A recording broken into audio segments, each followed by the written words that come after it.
Salve, salve família vascaína, tô na área para mais um vídeo. Se você está chegando pela primeira vez e não me conhece, muito prazer, meu nome é Eduardo. Peço que você se inscreva no canal, tá vendo esse botãozinho vermelho aí embaixo? Então só dá uma clicadinha, não paga nada e ajuda a gente aqui com o canal. Uma outra coisa que ajuda bastante é você deixar seu like, que isso ajuda a gente a divulgar nossos vídeos na plataforma do YouTube. Ativa o sininho para toda vez que eu postar vídeo você receber as notificações e claro, compartilhe também nas suas redes sociais, que isso é importante e ajuda bastante também. Então, ontem eu não fiz o pós-jogo porque eu não assisti o jogo, né? Eu fui assistir o jogo agora aqui, o bom de o jogo ser transmitido na internet, que existe a possibilidade de você entrar ali no YouTube e assistir o jogo inteiro. Então, eu acabei de assistir o jogo aqui na íntegra, eu não vou fazer um pós-jogo, eu vou falar no geral, o saldo do Vasco no ano até agora, o que precisa ser feito, o que tá bom, o que não tá bom, o que precisa melhorar, né? Eu vou fazer isso agora porque a gente foi eliminado da Copa do Brasil e fomos eliminados ontem para o Flamengo, né, na semifinal do Campeonato Carioca. Falando rapidinho do jogo aqui, né, eu achei o Vasco que o Vasco fez um jogo diferente da primeira partida contra o Flamengo.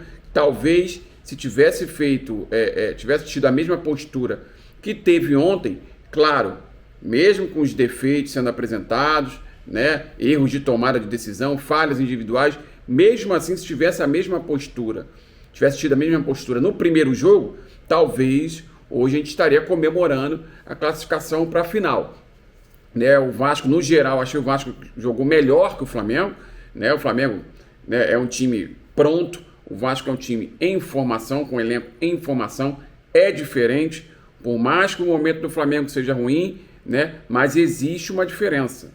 Primeiro, a diferença técnica, né? Teve uma bola no primeiro tempo que o Flamengo, a bola passou no pé de 4 jogadores, dando 2 toques no máximo. O Gabriel Barbosa perdeu a passada e mesmo assim chutou caindo. Se lembram desse lance? Isso aí para vocês verem a diferença de qualidade técnica. Já no Vasco, existe uma dificuldade no terço final do adversário quando se pega um adversário qualificado, que nem foram os clássicos. Né? Contra times pequenos, o Vasco contra o ABC não conseguiu jogar praticamente, né? Fez uma partida muito diferente do que vem fazendo no resto do Campeonato Carioca. Mas no Campeonato Carioca, até a partida contra o Flamengo, da vitória contra o Flamengo, né? O time jogava de uma maneira, dali para frente passou a jogar de outra maneira. Se bem que nesse clássico de ontem, né, o Vasco ainda teve alguns indícios do que estava fazendo antes do jogo na vitória contra o Flamengo, né? O Vasco em certos momentos ali adiantou a sua marcação, né? Tentou fazer uma pressão na saída de bola do Flamengo, muitas oportunidades, não foi tão eficiente assim, mas forçou a defesa do Flamengo a dar chutão. Ganhando a primeira bola, o Vasco conseguia ganhar a segunda bola, ganhava a primeira bola e consequentemente em diversas partes do jogo o Vasco teve o controle do jogo ali, né? Claro, tem as dificuldades naturais, né, na intermediária, no terço final do Flamengo, porque o Flamengo é um time pronto, como eu falei, o Vasco está em construção. Então, quando você tem essa situação dentro de campo, os movimentos dos jogadores do Flamengo, eles são mais assertivos, são mais bem executados. Afinal, eles jogam juntos já há alguns anos, né? Everton Ribeiro, Arrascaeta, Pedro, Gabigol, já joga junto há alguns anos, o Vasco não. Então, tem essa diferença. Mas, no geral, achei que o Vasco jogou melhor que o Flamengo, né? No primeiro gol, uma bola desviada e a bola entra. Tem clássico contra ele, tem dessas coisas, né? No segundo gol, eu achei, no pênalti, independentemente do comportamento do Capasso, um carrinho que foi de forma desnecessária, poderia só cercar o jogador e levar ele lá para a linha de fundo, né? Então deu um carrinho de forma desnecessária, mas eu achei falta no Rodrigo, tá? Eu vi o lance aqui, vi o lance em câmera lenta, para mim foi falta clara no Rodrigo. O jogador do Flamengo em nenhum momento ele vai para disputa de bola, né? Se ele fosse para disputa de bola, tocasse na bola junto com o Rodrigo e consequentemente esbarrasse, tirasse o Rodrigo da jogada e roubasse a bola, aí seria jogada normal. Esse não foi o caso. O jogador do Flamengo ele foi em cima do Rodrigo, desequilibra o Rodrigo e a partir do desequilíbrio do Rodrigo ele rouba a bola e a consequência foi o pênalti, né? Então, num momento crucial no jogo, final de partida, aos 30 e poucos minutos no segundo tempo, né? E o Vasco poderia partir para o abafo e conseguir um gol. E infelizmente acontece um lance desse aí que eu achei falta clara, mas foi isso. O Vasco perdeu o jogo, eliminado do Campeonato Carioca. A gente precisa pontuar algumas coisas aqui. A primeira pontuação que eu faço é o seguinte: o time precisa de reforço. Acho que todo mundo sabe disso, a própria diretoria sabe disso. Se comparado com o time do ano passado, né, da Série B, houve uma melhora na qualidade técnica muito grande, né? O Vasco está passando por um processo que o Flamengo passou em 2013 e que o Fluminense também já passou, que é um processo de reconstrução de elenco.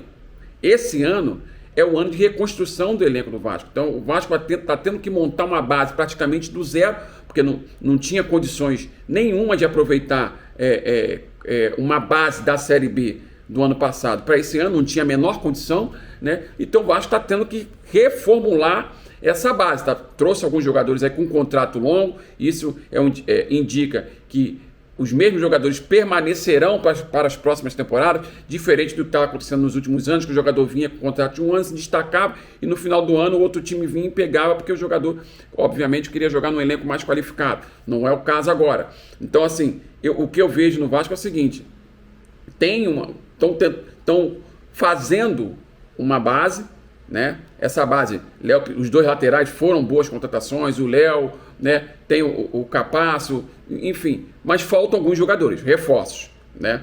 Reforços para poder você dar um peso maior a essa base e, claro, qualificar o elenco em algumas posições que estão carentes. Por exemplo, os dois atacantes de lado de campo, o Peck, eu já achei que oscilou nessa partida agora, não fez uma partida tão boa assim quanto estava fazendo no restante do Campeonato Carioca, né? E do outro lado a gente joga com o Alex Teixeira, né? Que é um jogador que já não é mais garoto, né? Ele vinha jogando por dentro, né? O Vasco com apenas 2 volantes jogando por dentro, e o Eric Marques jogando lá na ponta. Jogou assim a maioria dos jogos no Campeonato Carioca e mudou para os clássicos quando foi colocando os 3 volantes. Então, na minha humilde opinião, os atacantes lá de campo, eu não estou contando o Orelhano, porque o Orelhano foi a contratação mais cara, mas ele está voltando de contusão agora, né? Veio de uma escola diferente da escola brasileira, né? Veio, parece que com deficiências físicas, e teve uma lesão. Então, como teve uma lesão e tinha essas deficiências físicas, parece que foi feito um trabalho com ele, né? Durante esse período de recuperação dele, né? E a tendência é ele ir jogando aos pouquinhos, a cada partida ir aumentando o tempo de permanência em campo até chegar no ponto zero. Qual é o ponto zero? O ponto que ele vai ser titular, né? E a partir daí ele vai saindo ao longo das partidas até aguentar o jogo inteiro. Eu vi aqui no final do jogo aqui, ele entrou alguns minutos, né? E você vê que ele percebe que ele tem qualidade, principalmente com a bola no pé, na questão do drible, né? Então, nos poucos minutos que ele ficou em campo, você dá para perceber claramente. Ele foi para cima, gira para um lado, gira para o outro, já tira um das jogadas, já abre espaço. Então, ele tem qualidade. Agora, ele precisa estar 100% fisicamente, né? Então, ele, até nesse momento, é uma incógnita, mas o Vasco precisa de mais um atacante lá de campo, mais um jogador que seja realidade, né? Existe diferença de jogador realidade e jogador aposta. Por exemplo, um jogador realidade, um Soteldo do Santos. Não necessariamente que deva ser ele. Estou falando só em termos de exemplo, né? Um jogador que seja realidade, que esteja pronto, né? Que tenha tomada de decisão melhor do que os que temos no elenco. Um dos problemas que fez com que o Vasco não conseguisse passar para a final do Campeonato Carioca é justamente as falhas nas tomadas de decisão, né? Principalmente no terço final do adversário.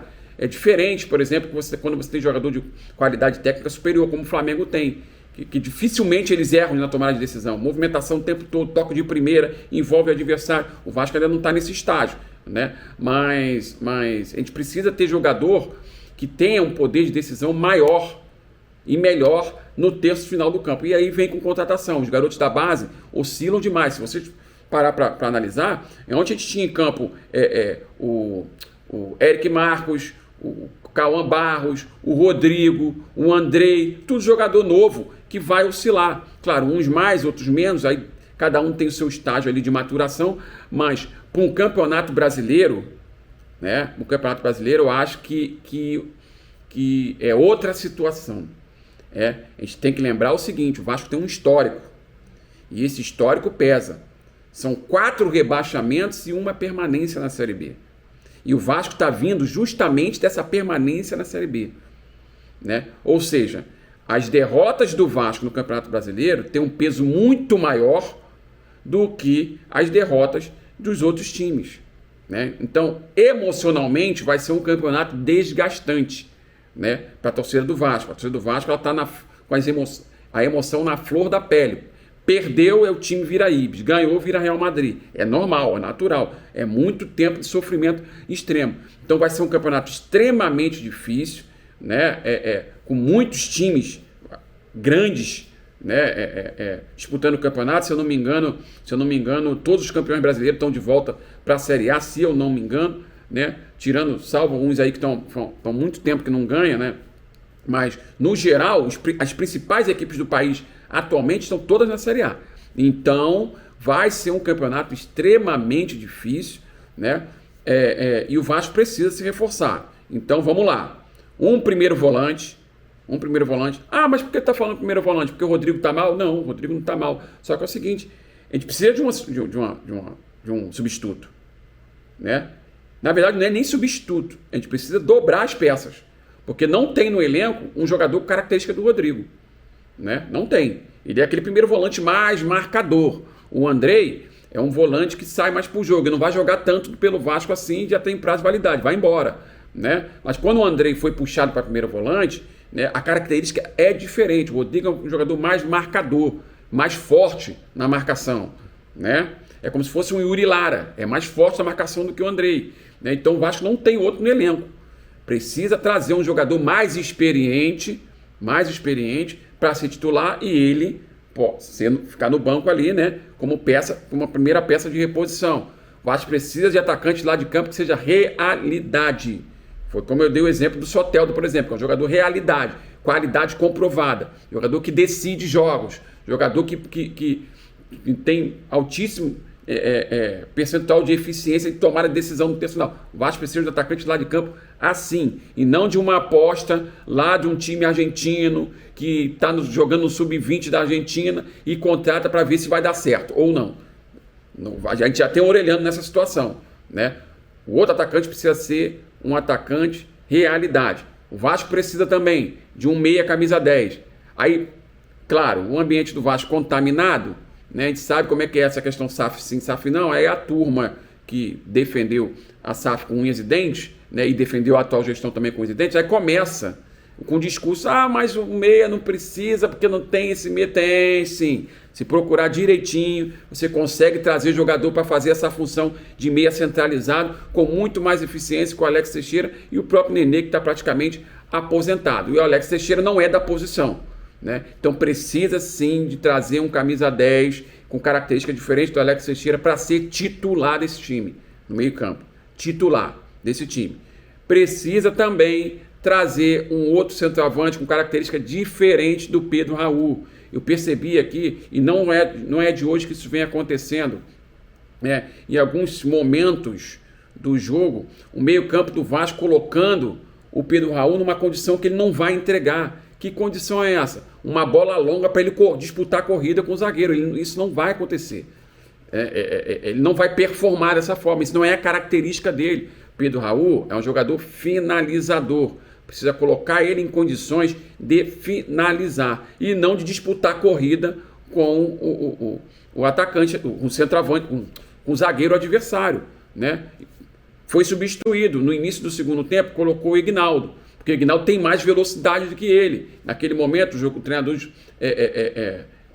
tomou essa decisão buscando um pouco de mais velocidade para pressionar a segunda linha do Flamengo, né? Não que o Pedro Raul não estivesse pressionando, mas é uma pressão diferente, né?